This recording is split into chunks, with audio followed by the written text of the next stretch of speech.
joining study would fly down and said, oh, we're going to do a collaborate tonight, and he didn't really have any specific things like, oh, we'll see what we can do. So he came to the main gathering city, pretty much just for us, and then hopefully he found something else to do. But also John runs a coding dojo meetup, so was it coding guitar? Yeah, it's coding dojo meetup. So it's every month, more or less. Yeah, cool. So go and have a look at that. They're pretty fun to go to. But please help me welcome John. Thank you. So I think Tom's introduced me. So I work in the Agile space, but in the technical side of Agile. So it's not just Java, it's also .NET or JavaScript or whatever throws itself in my way, really. I've written a couple of books on various topics, and the latest topic that I am really passionate about is behaviour-driven development. Who knows about behaviour-driven development? Who does not? Who is in a nebulous state of neither knowing nor not knowing? So I'll be talking about behaviour-driven development a little bit, just as a matter of introduction. It's actually in Java 8 talk, apparently, so I'm told. So there's this new thing called Java 8 that's come out, apparently. Don't know whether you noticed. And so Con asked me to do a bit of a talk on it, and so I sort of said, yeah, well, okay, I'll have a look at this Java 8 thing. Might be interesting. No, actually, I've been playing around with Java 8 since I was the Java 1 before last, which was when Brian Bitts did some nice talks on it, explained all the intricacies of why it was taking so long to come out. Anyway, so before I get into my exploration of Java 8 in the context of behaviour-driven development and test-driven development, who does test-driven development? Yep, that's cool. Who does, so, no, I've already asked that question. So test-driven development, first thing you probably have noticed, it's really poorly named because it's not about tests. Yeah? Test-driven development has nothing to do with tests.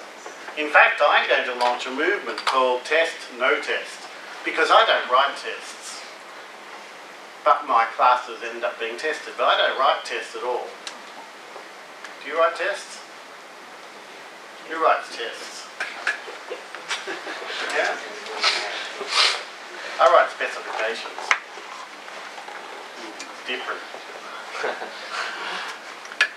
But that's a longer talk, and maybe I'll go into that in more detail. But test-driven development is all about design. Yeah? It's about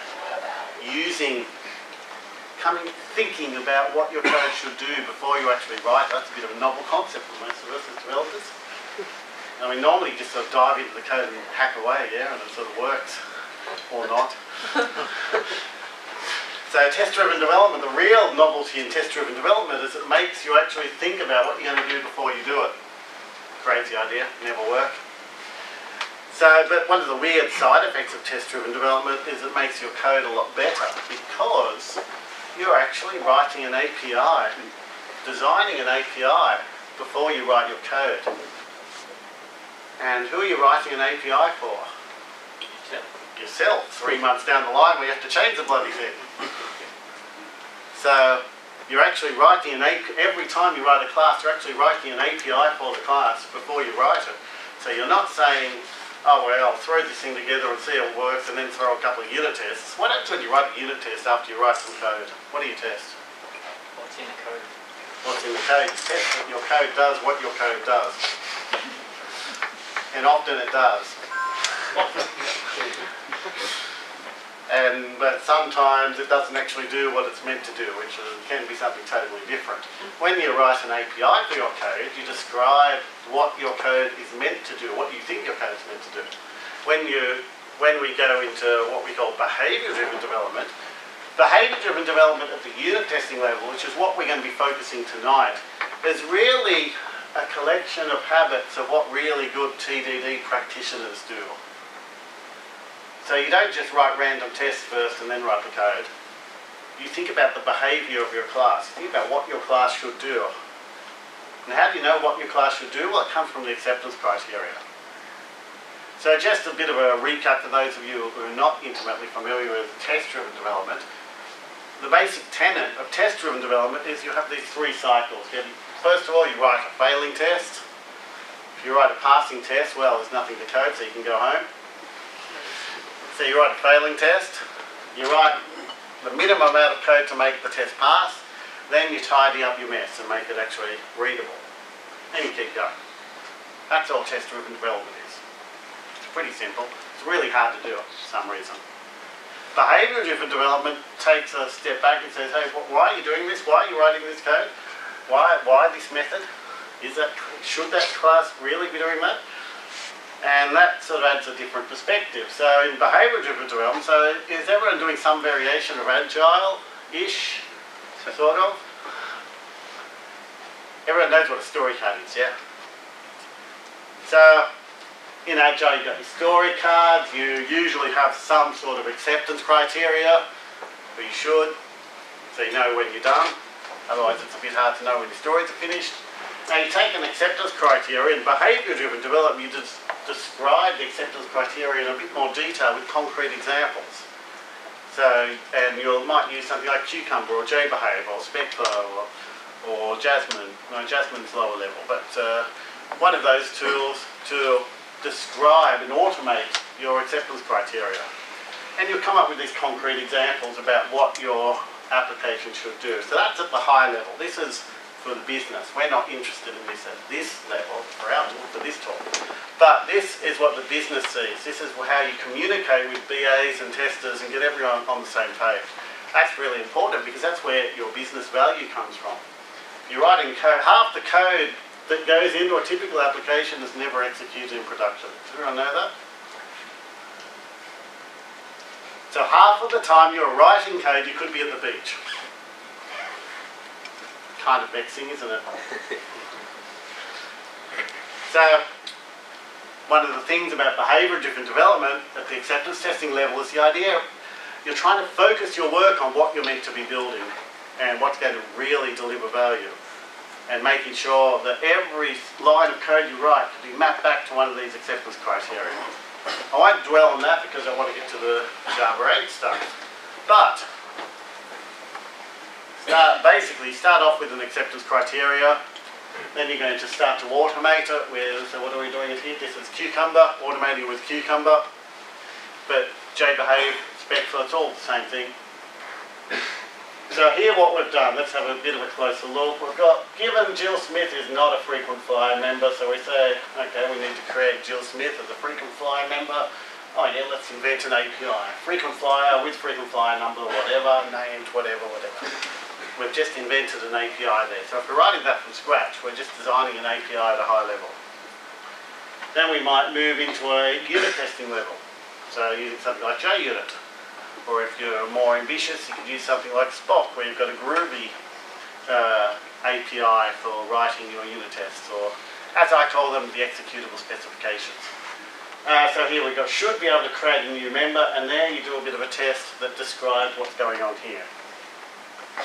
And then finally you get to actually writing the code. So that's a BDD style approach to test-driven development. You're starting off with your acceptance criteria and working down. Is that the way you practice TDD? Those of you who do TDD? Yeah. If you do TDD this way, you get a much more focused experience. You spend less time wondering what test you're supposed to write next. Because the question is very simple. What test should you write next? Well, what should the class do? What remains to be done to satisfy the acceptance criteria you're working on? That's all. And once your acceptance criteria passes, you're done, you can move on to the next acceptance criteria. So it's much more focused. So BDD is just some habits at the unit testing level. It's habits that really good TDD practitioners, really successful TDD practitioners have made work. So essentially that cycle is what happens at a unit testing with behaviour-driven development. But one thing that's really important is that behaviour-driven development, like so many other things, is about being expressive and being clear about what you're writing. Way more important to make your code readable than to make it efficient or high performance or whatever. The compiler is very good at that. There's a few exceptions, You want to put the priority on making your code clear and easy to understand, and then worry about performance if you run into any trouble. Because you spend a lot more time maintaining your code than writing it. And other people who come up to your code afterwards and have to maintain it, have to read your really sophisticated, very clever code, that's going to cause problems because they obviously won't be as smart as you are and won't be able to keep up to the level. So be nice to the people who have to maintain it, who aren't as smart as you are. So, what's that got to do with BDD? Well, what's one of the characteristic things that we've seen in this Java 8 stuff? The stuff that Con's been showing us, it's really, really readable. It focuses on what you're trying to do as opposed to emphasizing what the mechanics of how you do it. And that is not only useful at the application level, but it's also useful at the testing level. Because test code should be considered a first-class citizen. Test code in your code base, test code is the same as application code. It has to be as well designed and as maintainable as your application code. So Java 8 has all these nice features like lambda, DateTime, which is very, very cool. I've got one slide on it, but it serves a whole talk. Streams that you've seen, the collections API, which is very cool. So what I want to do, how much time have I got left? -1. So what I'm going to do is just go through a few examples here of what I found exploring these Java 8 functionalities that Con has showed us. First of all, date times, which I don't think we've seen yet. Date times are awesome. Who's used DateTime? A few, so it's basically like DateTime. The nice thing is that it's a clean, elegant API for dates. You'd think they should have done that about 10 years ago, but they didn't. So here's a nice one, they got it right for once. So here, what have we got? We've got a bit of a test that checks something about early bird dates. So early bird tickets should end 1 month before scheduled date. So we've got a course that starts on a particular date, the 31st of January 2014, so it's very readable. So this is what I'm saying, the API is extremely readable. And then, so we create a training event scheduled for a particular date. And then we say, okay, we've got the expected end as the course date -1 month. And then you check that it's what you expect. But the nice thing here is you can do things like maths, arithmetic on the dates. You can create them really easily. There's heaps more to the date API, but for testing readability, that blows away the normal date API by a long way. Lambda expressions. So lambda expressions are, that's the first thing you looked at. Lambda expressions are a very nice, concise way of working with in a functional style. So this is a traditional way. So what are we doing?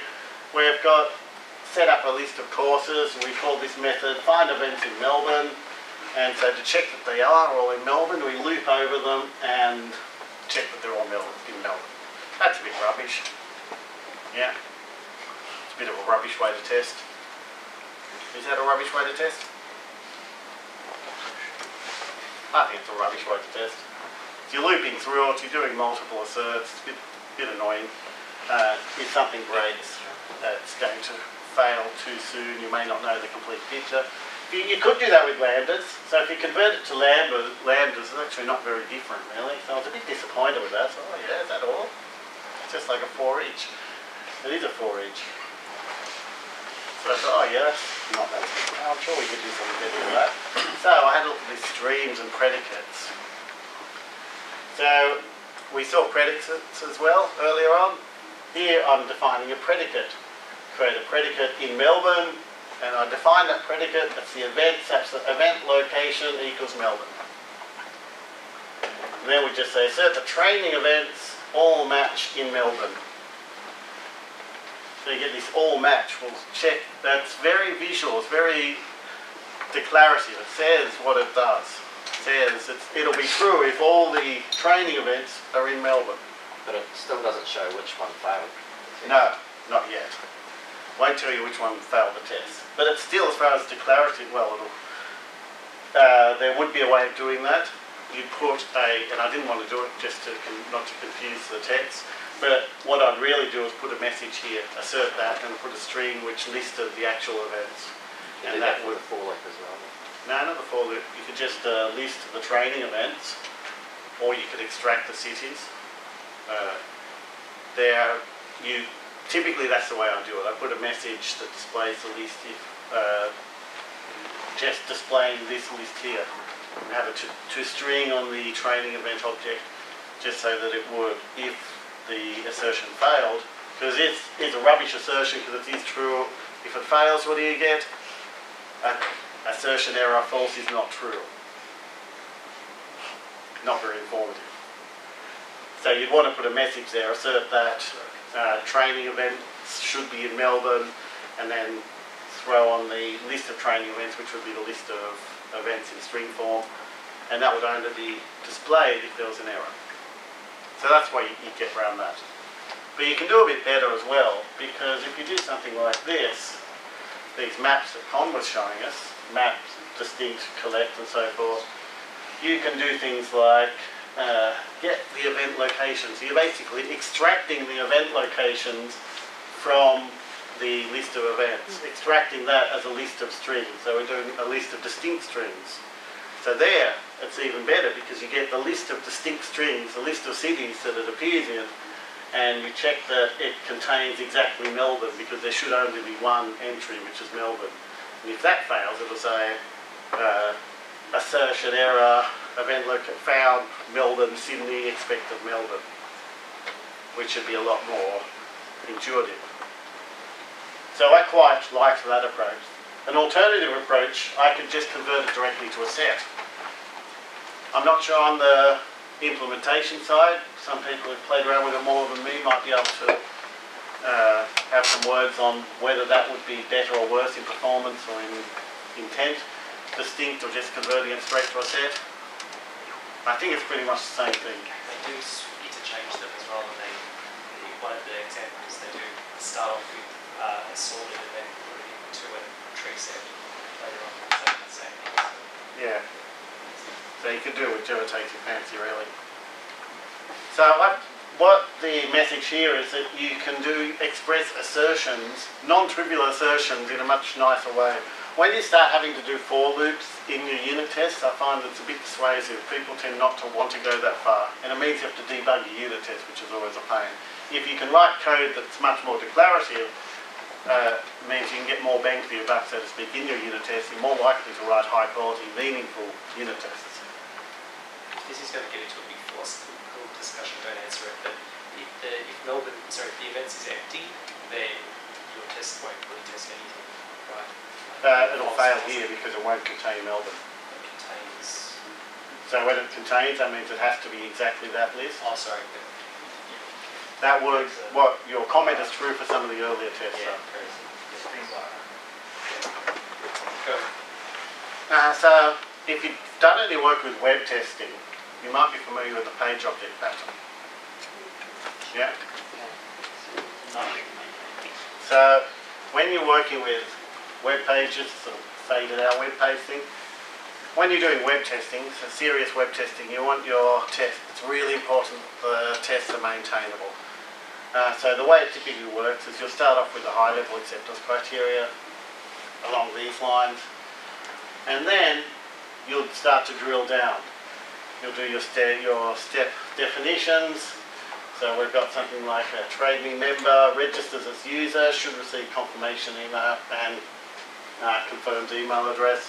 That's the actual step definition. There's a lot of detail that goes in here in the actual text, but you want that level of detail at the high level.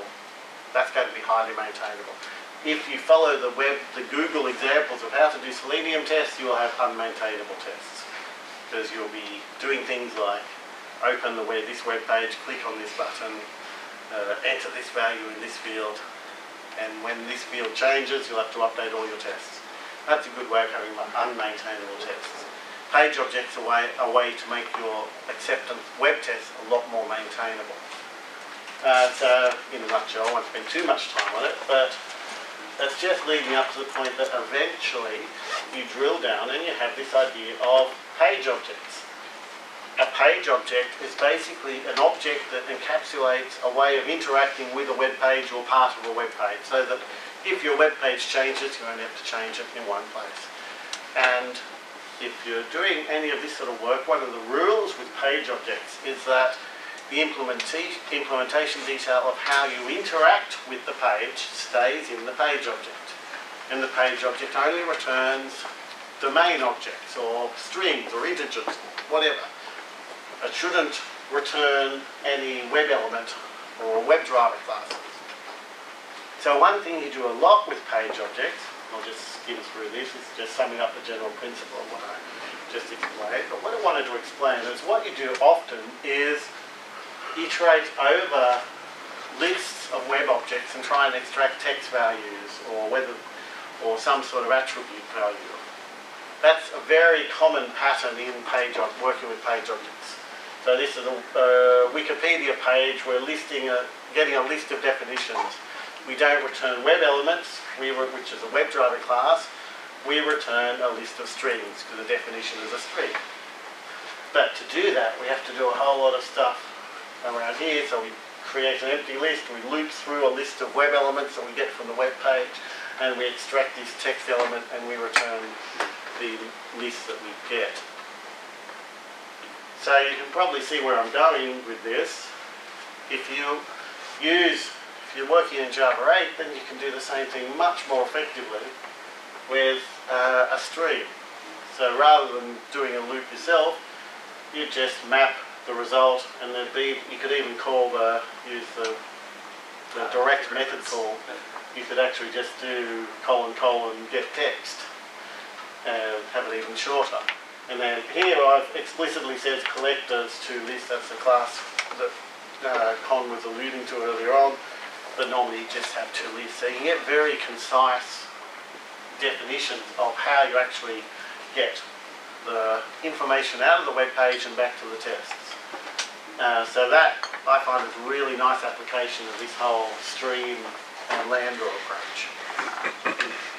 This is a bit experimental. I haven't played around with this a lot, but if you're doing WebDriver testing, each time you interact with a web page, it takes a certain amount of time. It takes a non-trivial amount of time. It's sort of like a database query. If you've got I don't know how many definitions there are on a page, but if you've got a list of 20 or 30 rows in a table and you want to get all the elements from that table, or maybe you've got 100 because you've got cells as well as rows. Like I said, I haven't benchmarked this, but I'm suspecting if you do this in parallel streams, you're going to get a performance gain. So you won't have to wait to 10,000 to get a performance gain if each time you're talking to the web page, because you're actually effectively doing what feels like a database query. So I will do some benchmarks on that because it seems like it could be a potential winner, but that's still a little bit in the open. What was that?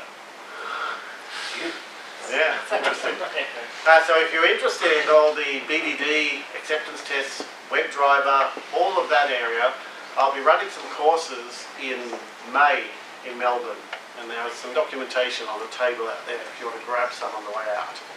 And that's about it from me. I don't know if we have time for questions. Do we have time for questions? Well, while we're shooting over, we'll swap screens over.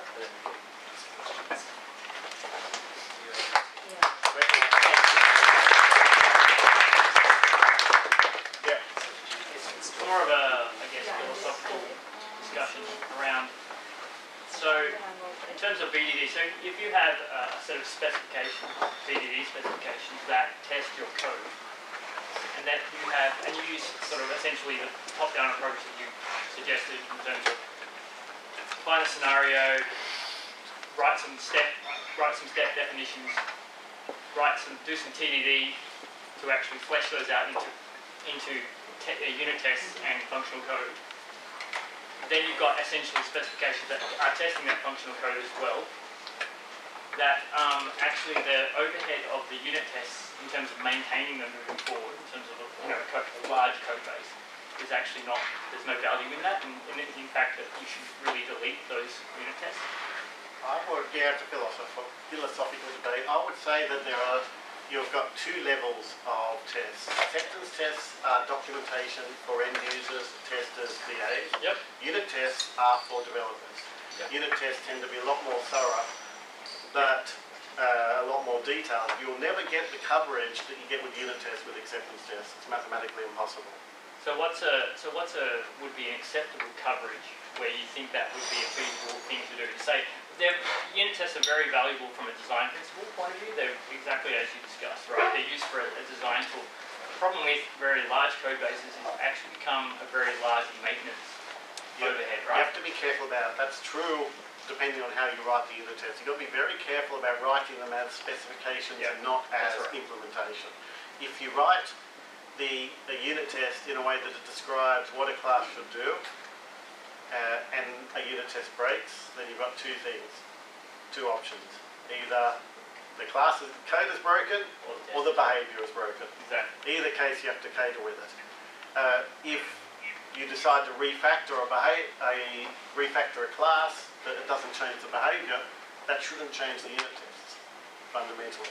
So the idea is to write your unit tests in as much as possible to be pretty much black box at a low level. But you also then you end up in a significant overlap in duplication, right? In terms of what's being defined in the specification and what's being defined in the unit test, and they drift, right? I've seen it happen on large code bases. They actually drift, right? So the specification is defined in the unit test, and the specification is defined in terms of the BDD style specification. They drift, right? And they get out of sync, and it's like which one is the right specification? And we always go and say the BDD one is right and the test is wrong, and so delete the test, or rewrite the test, or refactor the test. And then there's overhead in doing that. And that unit test at that point in time no longer provides any value in terms of the code base. If you know it's being tested by the specification. So we've actually started going through and deleting them. I've got a problem with and as long as your code coverage doesn't change, right? In terms of you're testing code coverage from a specification point of view and from a unit point of view, that's actually percentage is not changing, and you're deleting tests. That's actually, for me, that's a good thing, right? Because that's less code to maintain. Absolutely. So the key point is there, if you've got your acceptance test, that do test everything you need to know about especially when it's acceptance tests that do drive the code directly. And you can have that, an example, I've got clients working with clients at the moment where it's basically file format validation. They don't need unit tests because the acceptance test is so comprehensive that it would be redundant. And in that case, it's absolutely right. The unit test can be throwaway artifacts. In other cases, the unit tests remain really good technical documentation. So it's sort of a case-by-case basis, really. But you can get that sort of case. You don't want the unit tests becoming an overhead. But on the other hand, I've got code bases with thousands of unit tests, maybe 2,000, 3,000, 4,000 unit tests, and there's not a significant overhead in the chain. Yeah, what about the coverage? Like, have you measured, like, this is what, I spent a bit of time on this, measuring the coverage differences between the two, so in terms of specification, and finding that happy medium, right, in terms of, if my specification is covering more than 80% of my code base, I'm pretty happy to say, you know, the unit tests that I'm having to go and change constantly because I'm constantly refactoring stuff and having to refactor the unit tests is actually time that's wasted, right? If the unit tests are not teaching you something, if the unit tests are teaching you something, then it's might be in terms of design, but in terms of the refactor stage, right, I found that often the unit tests get in the way of the refactor because you go and refactor something, or you're going and you're going, especially if you're adding new behavior, right? The classic example is you've got changing behaviour, right? So the next iteration comes around and you're actually modifying the behaviour of the original one because you've got feedback from it. So you go and start at the top again and work down, and you hit the unit tests that now no longer fit their current. To be honest, I don't get that. I can see where you're coming from, but I don't get experience that often. The unit tests tend to flow more fluidly from the acceptance test maybe. So I think it might depend on how you're writing them, but I can see where you're coming from. And it's also legacy code bases where you're adopting BDD principles absolutely, yeah, where it's harder to do that unique fit. So I think it depends on the quality of the unit test as well. Alright, so I suppose if you've got any more questions after Andrew's talk later, please thank John.